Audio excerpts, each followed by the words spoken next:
Products at KBR. I just wanted to address a couple questions that we've been getting once in a while when it comes to our universal 4-piston calipers. Some people aren't sure as far as the part numbers go, what really goes on with the number, what it entails, how is it universal.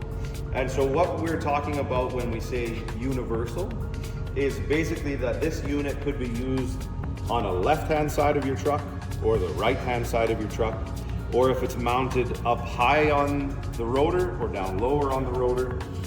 It doesn't really matter as long as your bolt pattern is the same as the pattern that we have here. So we have the 2-hole pattern, the 3-hole pattern, and as well we have the 2-hole pattern with the 65mm piston instead of the 70mm. So that basically is the difference. But what we're talking about is this line right here. As you can see, we have these lines that come in the kit.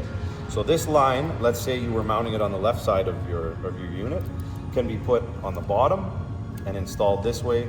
And then your bleeder screws that also come in the kit, right? So your bleeder screws can be installed on the top so that the air can be bled from the unit. So if we proceed on now to the other side of the universal caliper, right? We have the exact same caliper now, just oriented differently. And we use the same line that comes in the kit. The exact same line now goes in that side, which would now be the bottom of the caliper, right? And then we use our bleeder screws and again install those in the top so that the air can be bled from the unit.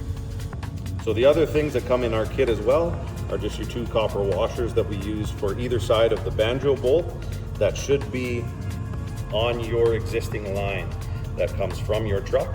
And so you can use those. It gives you a fresh seal and good braking down the road.